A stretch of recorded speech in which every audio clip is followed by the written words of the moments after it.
The central, unshakable tenet of Stoic philosophy is the division between what is within our control and what is not. Epictetus, the enslaved philosopher who earned his freedom through the power of his mind, begins his Enchiridion with this brutal, beautiful clarity. Some things are within our power, while others are not. Within our power are opinion, motivation, desire, aversion, and, in a word, whatever is of our own doing.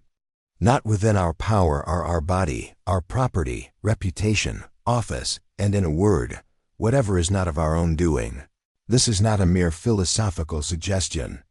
It is the foundational bedrock upon which self-respect is built. To respect oneself first is to direct one's energy, focus, and care exclusively toward that which is within one's power: our judgments, our actions, our character, our responses. Everything else, the opinions of others, societal status, wealth, health, past events, future outcomes, is external. They are impressions, data points in the world, but they are not you. To tie your self-worth, your self-respect, to these externals is to build your house on the sand of other people's thoughts and the shifting tides of fortune. The storm will come and it will wash your sense of self away. Why do we so consistently get this wrong? Why do we hand the keys to our inner peace to strangers, colleagues, family, and the amorphous society? The Stoics identified the root: faulty judgment.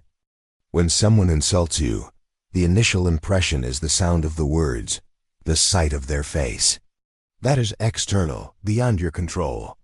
The secondary event, the one that truly causes you pain, is your own judgment that this insult is a bad thing, that it diminishes you, that it must be avenged or fled from.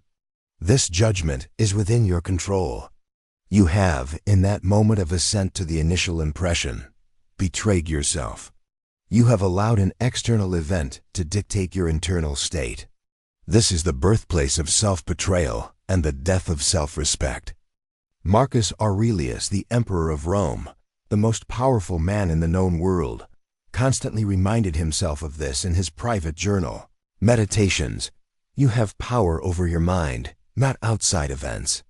Realize this, and you will find strength. And later, it never ceases to amaze me. We all love ourselves more than other people, but care more about their opinion than our own. Here lies the paradox.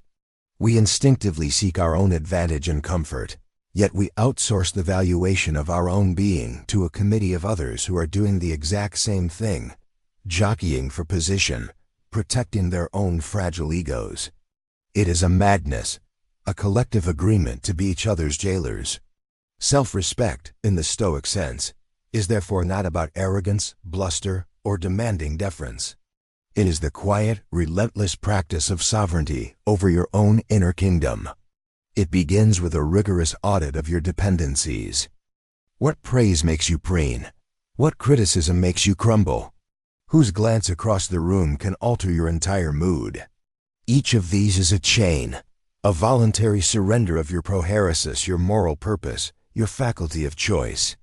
To reclaim self-respect is to file off these chains one by one, not through rebellion against others, but through disciplined indifference to what they think. This is not emotional suppression. The Stoic sage is not a statue.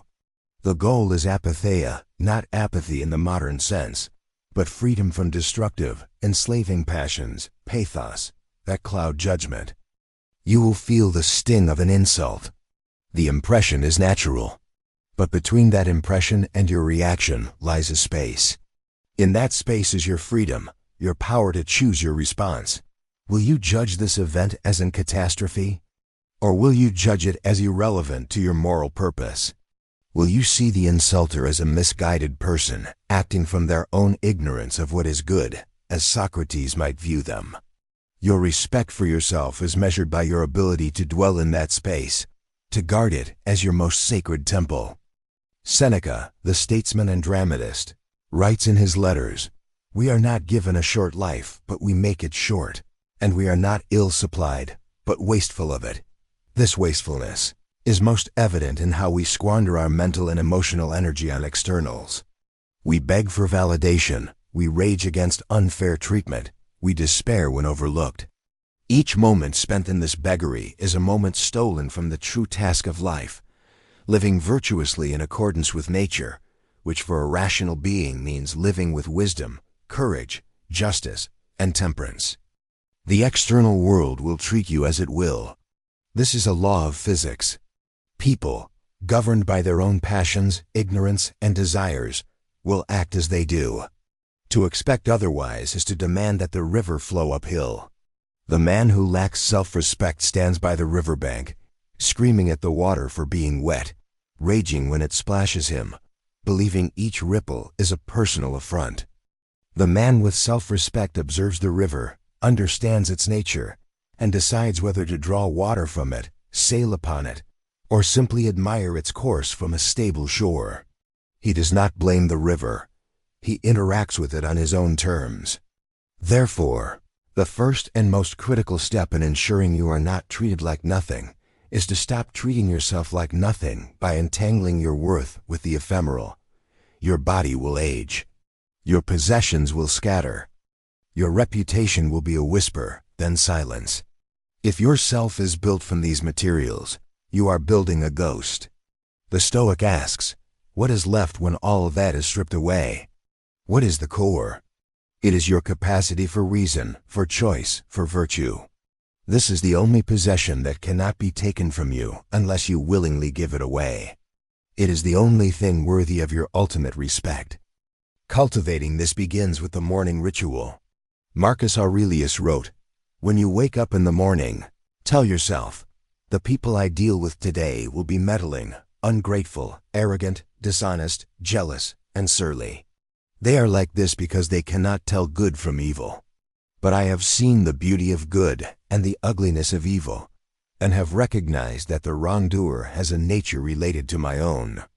This is not a pessimistic mantra, it is a shield of realism.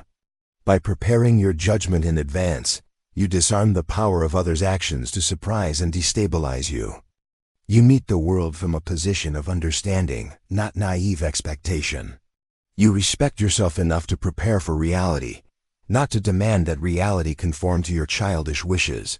The journey to unwavering self-respect is a journey inward.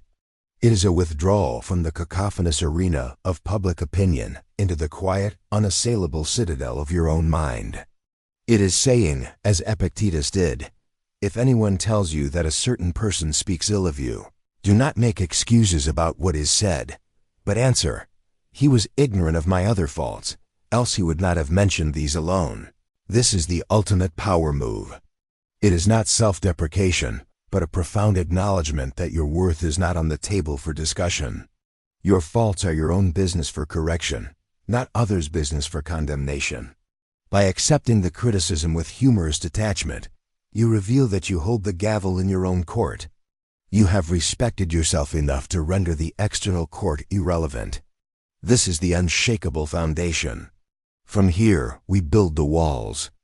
With the foundation laid, the radical understanding that our power lies solely in our judgments and actions, we now turn to the practical mechanics of defending that inner citadel. The Stoics called this the discipline of perception. It is the rigorous practice of seeing events, words, and situations not through the distorted lens of raw emotion, reflexive ego, or social programming, but as they truly are in their objective, neutral reality. To respect yourself is to refuse to be terrorized by your own misperceptions. It is to realize that most of the time, we are not treated poorly by the world. We are treated poorly by our own interpretation of the world. Consider an insult. The initial impression, as previously discussed, is mere sound or text. But our untrained mind instantly weaves a narrative. He meant to diminish me. This proves I am weak. Everyone will now think less of me. My status is threatened. I must retaliate to restore my dignity. This narrative is a cascade of judgments, each one amplifying suffering and triggering a desperate, often self-destructive, reaction. The Stoic intervenes at the very first impression. Epictetus provides the tool. Don't let the force of an impression when it first hits you knock you off your feet. Just say to it, "Hold on a moment.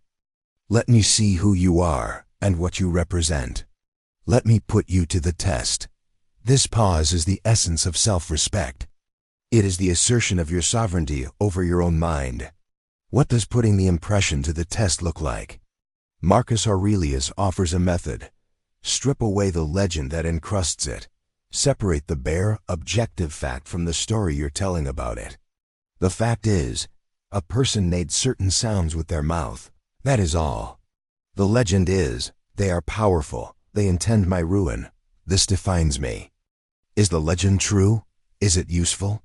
Does believing it serve your goal of living with virtue and peace? Almost always, the answer is no. The person may be ignorant, having a bad day, or trying to elevate themselves by lowering you, all states stemming from their own lack of self-respect and virtue. Their action tells a story about them, not about you. To take it personally is to accept a flawed, external diagnosis of your own character. It is the ultimate disrespect to oneself. This discipline extends far beyond insults. It applies to every external event that seems to happen to us. Being overlooked for a promotion, a romantic rejection, a financial setback, the initial blow is nothing compared to the secondary judgments we layer upon it. This is a catastrophe. My career is over. I am unlovable. I am a failure. These judgments are the true source of anguish. Seneca, in his consolation to his mother Helvia, writes of his own exile. I have never been prouder of anything than my ability to bear my exile with a courage that no one could have expected from a man. Born to such a fortunate position, he transformed his perception of exile from a shameful punishment into an opportunity for philosophical study and self-reliance. The objective fact, forced relocation, remained. His judgment of it, opportunity versus disaster, changed everything. He respected himself too much to play the victim of circumstance. The world is a mirror of our judgments. If we judge slights as existential threats, we live in a war zone. If we judge obstacles as training grounds, we live in a gym. The event itself is neutral. This is a radical and difficult idea. We are biologically and culturally wired to immediately categorize events as good or bad. But the Stoic insists that nothing outside our own virtue is inherently good or bad. These are labels we apply. Poverty, illness, obscurity, these are dispreferred indifference. They are not to be sought, but if they occur, they are mere raw material for the exercise of virtue. A cancer diagnosis is a brutal physical reality. But whether it becomes a chapter of courage, love, and reflection, or one of bitterness, despair, and self-pity, is a matter of perception. The former is self-respect. The latter is self-abandonment. Fear is the primary weapon that shatters self-respect, and it is almost always a failure of perception. We fear what others think because we perceive their opinion as a real, tangible force that can harm us.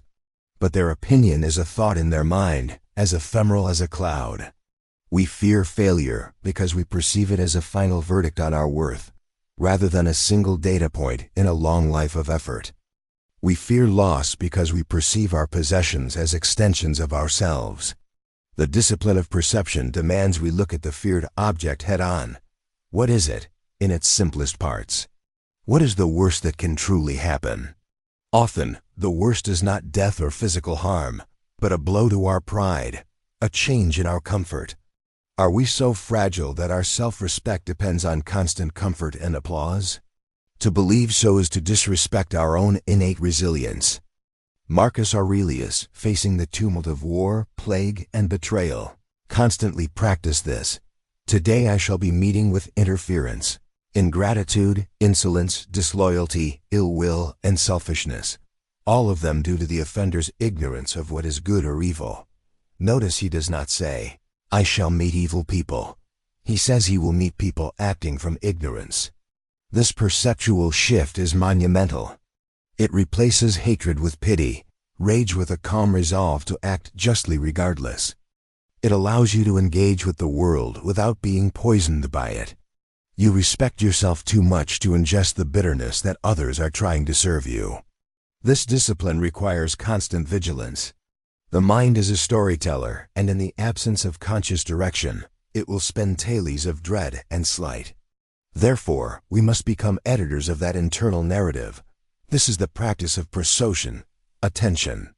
Every moment of the day, we must attend to our impressions. When a feeling of hurt, anxiety, or anger arises, we must trace it back to the judgment that spawned it and interrogate that judgment. Is it true? Is it within my control? Does it serve my purpose? For example, the perception, "my partner made me angry," is a lie you tell yourself that disrespects your own agency. The truth is, "my partner did X, I judged X to be an offense, and I chose the passion of anger as my response." Owning this is the first step to freedom. It returns the power to you. You may still feel the heat of the impression, but you now see it as a chemical reaction in your body, not a command from the universe. You can say, "I feel anger rising," rather than "I am angry." This small linguistic shift creates the critical space for choice. Ultimately, the discipline of perception is about cultivating a sober, factual relationship with reality. It is the opposite of positive thinking. It is not about pretending a setback is wonderful. It is about seeing it as it is, a thing that has happened. As Epictetus said, "Don't hope that events will turn out the way you want. Welcome events in whichever way they happen. This is the path to peace." This welcoming is not masochistic. It is strategic.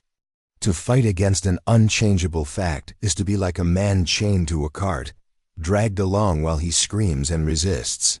The wise man follows the cart willingly, saving his strength for where he can actually walk on his own. He respects his own energy too much to waste it on futile resistance. By mastering this discipline, you build an inner fortress that no external event can penetrate. Praise cannot inflate you, because you perceive it as mere sound, not sustenance. Criticism cannot deflate you, because you perceive it as opinion, not truth.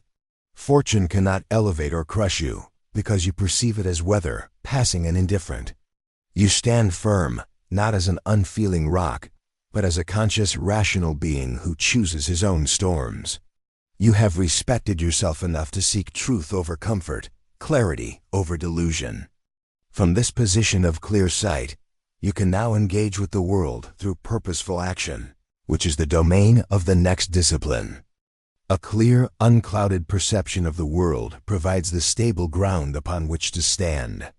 But Stoicism is not a philosophy of passive withdrawal.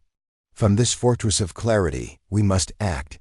This is the discipline of action.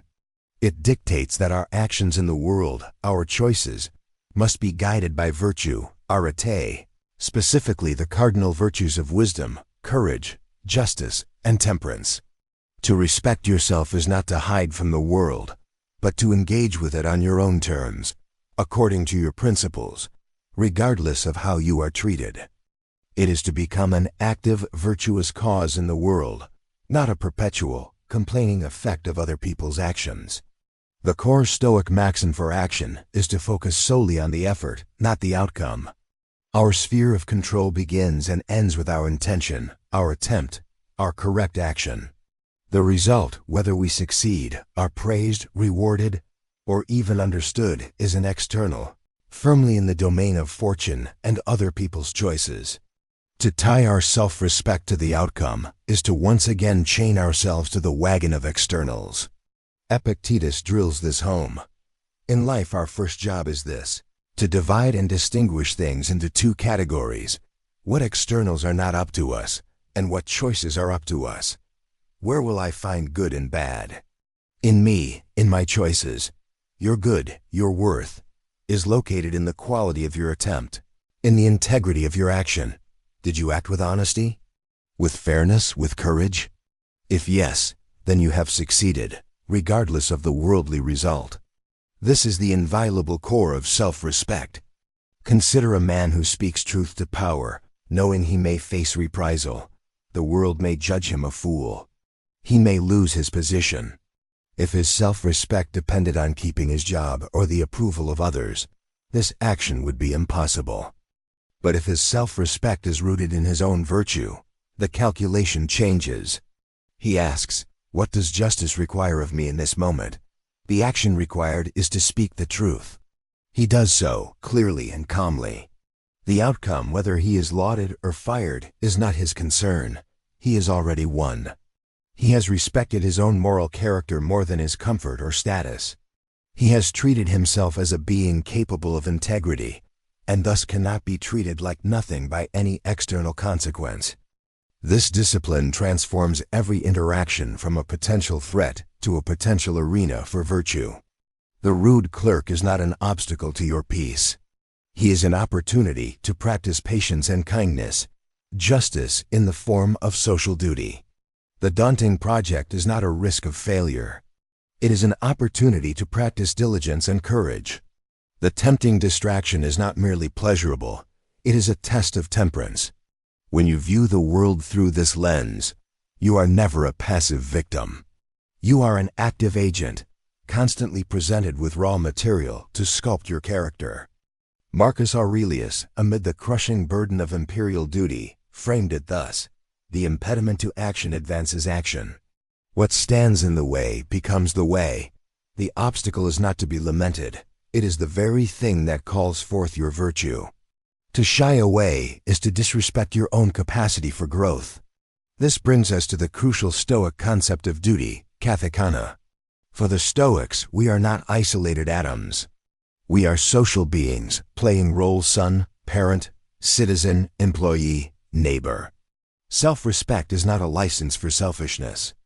Paradoxically, respecting yourself means fulfilling the duties of your roles with excellence. Why? Because to do so is to act in accordance with your nature as a rational, social being.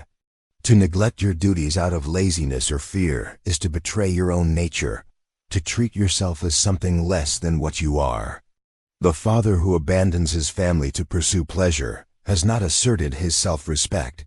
He has displayed the deepest self-contempt by fleeing from the responsibility that defines part of his humanity. However, and this is the critical nuance, fulfilling your duty does not mean becoming a doormat or a people pleaser. This is where the discipline of perception and action merge. You must perceive what your duty truly is, stripped of others' unreasonable demands. Your duty as an employee is to work diligently and honestly. It is not to accept abuse, to work unpaid overtime perpetually, or to sacrifice your health for a company that sees you as expendable. Your duty as a friend is to be loyal and honest. It is not to be an enabler of destructive behavior or a dumping ground for toxicity. Respecting yourself means drawing the line where your virtuous duty ends and another's vice begins. You perform your action with justice, and you let go of the outcome, which includes whether the other person reciprocates or respects your boundaries. Seneca captures this balance. We should give as we would receive, cheerfully, quickly, and without hesitation. For there is no grace in a benefit that sticks to the fingers. This is the art of the reserved clause, exceptio. The Stoic commits to action with the silent mental caveat: I will do this, fate permitting. I will go to the meeting, if my health holds. I will present this proposal, if the audience is willing to listen. I will invest in this friendship, if the other person acts in good faith. You pour your full effort into the action within your control, while mentally detaching from the specific desired external result. This prevents the bitterness of I did everything right, and it still failed. No, you did what was right, and the universe unfolded as it did. Your job is complete. This mental reservation is not doubt, it is wisdom. It is self-respect that acknowledges the limits of your power without paralyzing your effort. What of those who would treat you poorly? The discipline of action prescribes a response that seems counterintuitive to the modern mind. Act with justice, not reaction. When wronged, the untrained self feels compelled to retaliate, to show them, to restore balance through anger. But the Stoic sees this as a profound loss. You have allowed another person's vice, their injustice, to implant a vice in you, your anger and desire for unjust retribution. You have let them corrupt your soul. You have disrespected yourself by becoming a mirror of their worst qualities. Instead, the Stoic action is to maintain your own virtue. This does not mean passivity. It may mean setting a firm boundary, speaking a truthful reprimand, or even ending an association. But these actions are taken from a place of calm, principled judgment, not reactive fury. As Marcus Aurelius advised himself, the best revenge is to be unlike him who performed the injury, to respond to chaos with order, to hatred with firm justice, to pettiness with dignity. This is the ultimate declaration of self-respect. It broadcasts that your character is not for sale, not even for the price of vengeance. You are too valuable to be pawned for the cheap thrill of getting even. In daily practice, this discipline means moving through the world with intentionality. Before an action, pause. Ask, which virtue is called for here? Am I acting from principle or from passion? Am I focusing on the effort I can control, or am I already worrying about an outcome I cannot? This turns life into a continuous, conscious practice. You are no longer buffeted by every wind of emotion or social pressure. You are the helmsman, choosing your course by the stars of wisdom, justice, courage, and temperance. The man who masters this discipline is unshakable in the marketplace of life. He negotiates firmly but fairly, not because he fears loss, but because justice demands it. He helps others generously, not for praise, but because his social nature requires it. He walks away from corrupt deals and toxic people, not with drama, but with the quiet finality of one who knows his own worth, cannot be part of such transactions. He treats everyone with the respect owed to a fellow rational being, but he does not demand or expect the same in return. His self-respect is generated internally by his own virtuous action, making him immune to the disrespect of others. He is, in the words of Seneca, a man who listens to reason, follows where it leads, and values nothing above his own self-approval.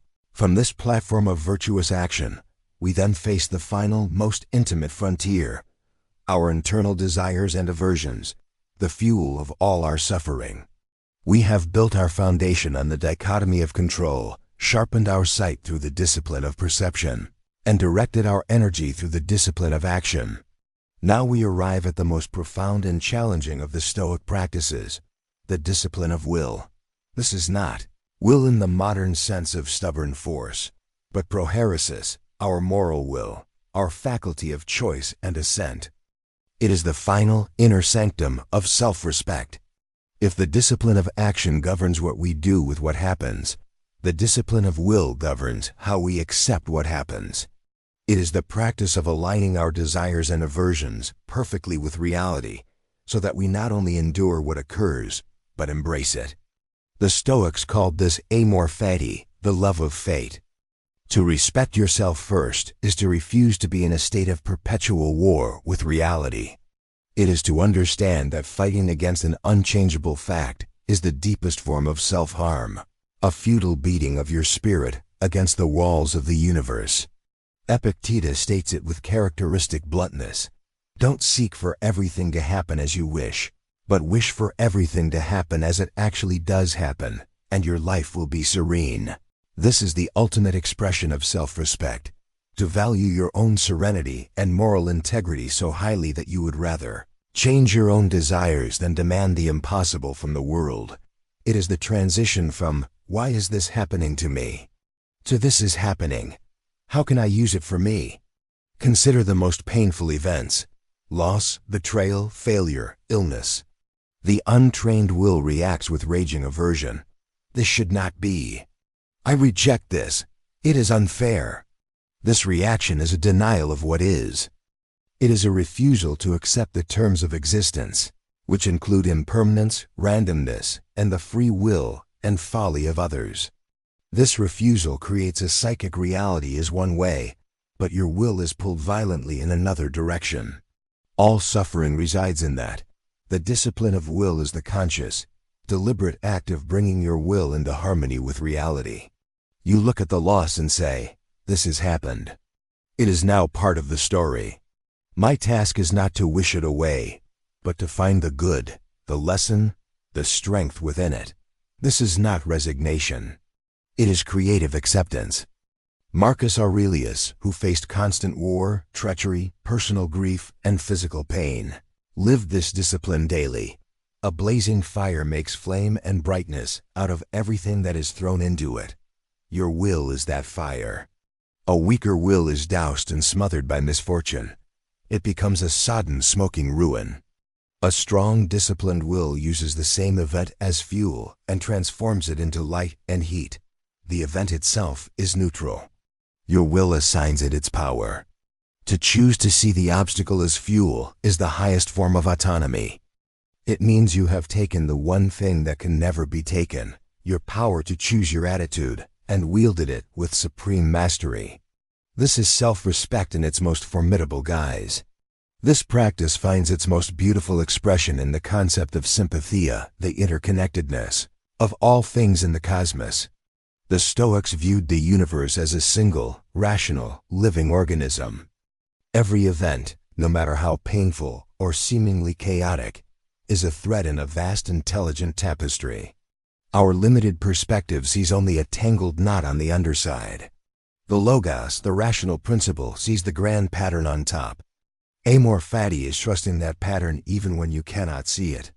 It is believing that your suffering is not meaningless, but part of a whole that you may never comprehend. This isn't blind faith. It's a rational choice for peace. As Marcus writes, whatever happens to you has been waiting to happen since the beginning of time. The twining strands of fate wove both of them together. How does one practically cultivate this love of fate? It begins with a nightly review, but not of your actions alone. Review your reactions. When you felt aversion today, the irritation at the traffic, the resentment toward a colleague, the anxiety about a future event, ask yourself, did my will fight reality? Did I desire for the world to be different than it was in that moment? Then, consciously reframe it. The traffic was a chance to practice patience. The colleague's behavior was a lesson in managing difficult people. The anxiety was a signpost pointing to an area where I need to build more courage or trust. You are not lying to yourself. You are actively mining the raw ore of experience for the gold of virtue. You are treating every moment of your life, especially the difficult ones, as material worthy of your respect and attention. This discipline is the final bulwark against being treated like nothing, for if you truly love your fate, then nothing another person does to you can truly be an insult or a degradation. It is merely part of the plot. An insult becomes a test of your equanimity. An injustice becomes a call to exercise your justice. Betrayal becomes a lesson in discernment and self-reliance. They have handed you a piece of coal, and your disciplined will, through the alchemy of perception, turns it into a diamond of character. They intended to diminish you, but you have used their action to grow. In this, you become utterly unassailable. You have respected yourself too much to let their actions define your internal state. Seneca, in his profound essay on providence, argues that difficult times are actually when the divine, or the rational universe, shows us the most favor. Why should any good man be dismayed or indignant if fate sends him out to do battle? We are not pampered. A good man is tested, strengthened, trained. To wish for a life without challenge is to wish to be weak, untested, and forever unsure of your own strength. It is to disrespect your own potential for greatness. The man who has never been tested cannot respect himself, for he does not know what he is made of.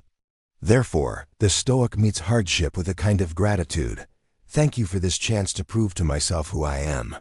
Thank you for this material to build my character.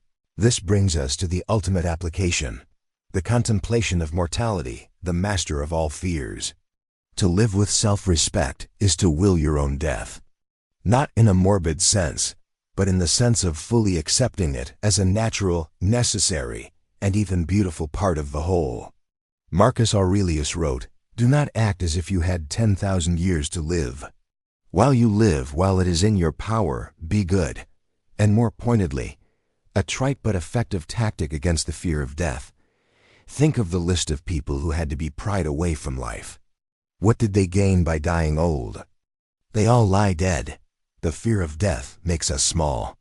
It makes us cling to trivialities, appease petty people, and waste our precious time. To look death in the face and say, "You are part of my fate," and I accept you, is to be liberated. It is the final act of self-respect. It declares, my worth is not measured in the length of my days, but in the quality of my choices within them.